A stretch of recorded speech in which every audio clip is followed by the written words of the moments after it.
प्रधानमंत्री नरेंद्र मोदी के आत्मनिर्भर भारत अभियान को संबल प्रदान करने के लिए स्व सहायता समूह को राशि का वितरण एवं उनसे संवाद स्थापित करने के लिए केंद्रीय जल शक्ति और खाद्य प्रसंस्करण मंत्री प्रहलाद सिंह पटेल के मुख्य आतिथ्य में कार्यक्रम का आयोजन किया गया। सबसे पहले दीप प्रज्वलन किया गया और उसके पश्चात कार्यक्रम का आगाज किया गया, जहां पर 1 करोड़ से भी ज़्यादा की राशि के चेक वितरित किए गए। वहीं स्व सहायता समूह को आगामी दिनों में भी इसी तरह की सहयोग राशि दिए जाने की बात कही गई।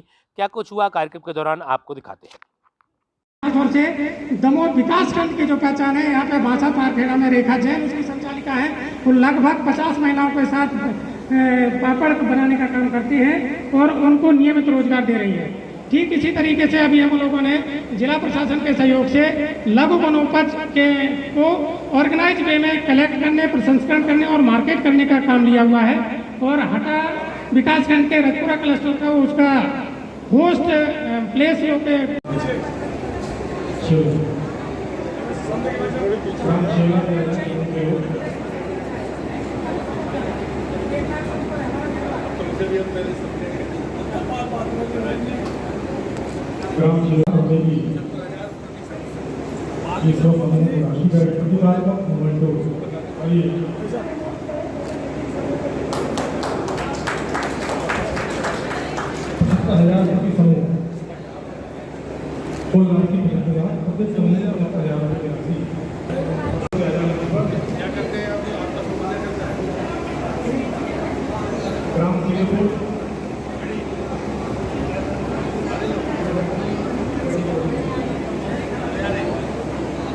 ग्राम सिंहपुर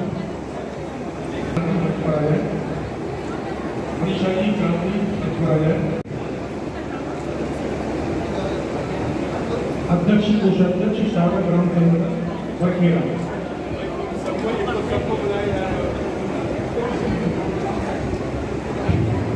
बहुत बहुत धन्यवाद।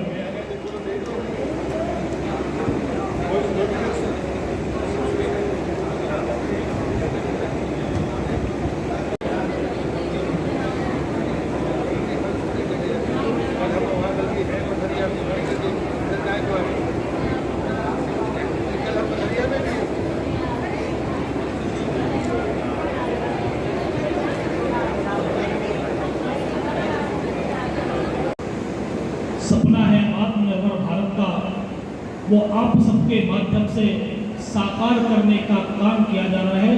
निश्चित ही इसमें जो आजीविका मिशन के माध्यम से स्व सहायता समूह बनाए जा रहे हैं, इन स्व सहायता समूह के माध्यम से जो बहनों ने अपना स्वयं का काम चुनकर अपनी आत्मनिर्भरता का जो परिचय दिया है, उससे उन्होंने अपनी आर्थिक उन्नति करते हुए अपने परिवार की समृद्धि के प्रति जो जवाबदेही निभाने का काम और अपनी उन्नति और तरक्की के रास्ते खोले हैं। निश्चित ही आप सभी माता बहनें इसके लिए बहुत बहुत बधाई की पात्र हैं कि आपके माध्यम से अपने परिवार की उन्नति करते हुए और हमारे यशस्वी प्रधानमंत्री आदरणीय नरेंद्र मोदी जी ने जो एक नारा दिया कि आत्मनिर्भर भारत बनाना है, तो आप सबके माध्यम से जो छोटे छोटे से काम स्व सहायता समूह के माध्यम से किए जा रहे हैं, निश्चित ही उसमें आप अपनी तरक्की तो कर रही है, साथ में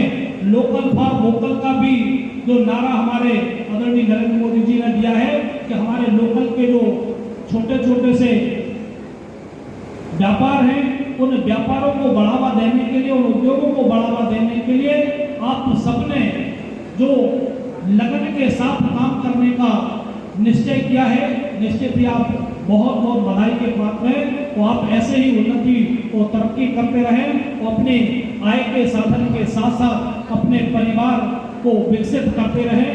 वर्ष जब ये कोरोना काल चल रहा था और उस समय बहुत ज़्यादा सैनिटाइजर, मास्क, पीपी किट, इन चीज़ों की बहुत कमी आ गई थी। उस समय तत्कालीन कलेक्टर आदरणीय तरुण राठी जी थे और उस समय ये तय किया गया कि क्यों न ये स्व सहायता समूह के माध्यम से इन चीज़ों को बनाया जाए। तो मैं सभी बहनों को, दीदियों को शुभकामनाएं और धन्यवाद देना चाहता हूँ कि ऐसे विपत्ति के समय में आप लोगों ने हजारों की संख्या में सैनिटाइजर की बोतलें, मास्क और पीपीई किट बनाए थे। तो जो प्रधानमंत्री नरेंद्र मोदी जी का स्वप्न है कि आत्मनिर्भर भारत बने, आत्मनिर्भर दमोह बने, मुझे लगता है कि उस विपत्ति के दौर में दमोह में हम उसको कर पाए। साथ ही साथ पिछले वर्ष उपार्जन केंद्र जो गेहूं केंद्र थे, बहुत से गेहूं केंद्र हम लोगों ने यहाँ पर महिला स्व सहायता समूह के दिए। अभी बैठ के कलेक्टर साहब से मैं वही बात कर रहा था कि अभी अब धान की खरीदी होगी और पुनः गेहूं होगी, तो हमारा प्रयास रहेगा कि हमारे महिला स्व सहायता समूह का पुनः मौका दिया जाए, क्योंकि मेरा मानना है कि किसी भी कार्य में महिलाएं और बहनों की जिम्मेदारी है वो पूरी निष्ठा और ईमानदारी के साथ वो कार्य करती हैं। तो मुझे लगता है कि पूरी टीम बधाई की पात्र है और निश्चित ही आत्मनिर्भर भारत बनाने के लिए हम लोग सतत प्रयास करते रहेंगे। आप सबके वास्तव में आत्मनिर्भर भारत के अभियान में अभी प्रधानमंत्री जी ने लाल किले की प्राचीर से के पहले भाषण के पहले उन्होंने समूह की लगभग 4 करोड़ से ज़्यादा माताओं बहनों से संवाद किया था। तब उन्होंने कहा था कि समूहों को जो 10 लाख की बैंक गारंटी है जो भारत सरकार लेती है उसको बढ़ाकर उन्हें 20 लाख रुपए कर दिया। लेकिन समूह किस प्रकार का काम करते हैं?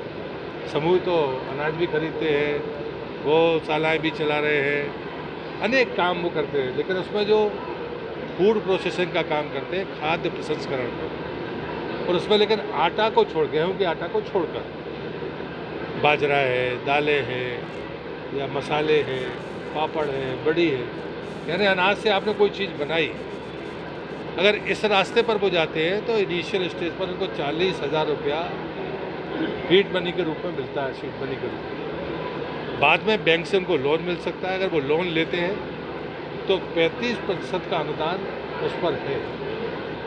लेकिन अगर उसमें समूह और आगे जाते हैं, अगर उसमें SC ST है तो उनको अनुदान बढ़कर वो 50% हो जाता है। एक और उसमें है मिशन ग्रीन 1 के लिए जाए, मिशन ग्रीन 2, इसमें कोल्ड चेन की बात कही गई है। उसमें भी बड़ा अमाउंट है, उसमें 10 लाख रुपए तक की सब्सिडी है।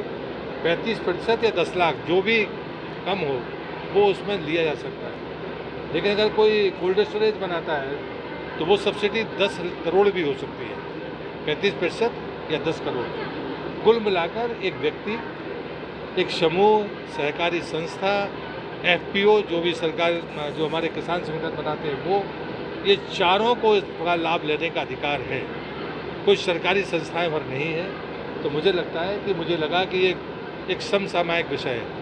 मैं दमोह जिला प्रशासन को बधाई दूंगा कि इनके पास में 100 परिवारों का लक्ष्य था, उनमें से उन्हें 220 आवेदन आए, 168 को राज्य ने स्वीकृत किया है और 131 को उन्हें अनुदान दे दिया। मैं उनको भी बधाई देता हूँ और मुझे लगता है कि ये किसान संपदा योजना हो या जो ग्रीन हमारा कॉरिडोर है, इसमें ज़बरदस्त तरीके से स्वावलंबन के रास्ते पर चलने की क्षमता है। हम सबको इसमें शामिल होना चाहिए।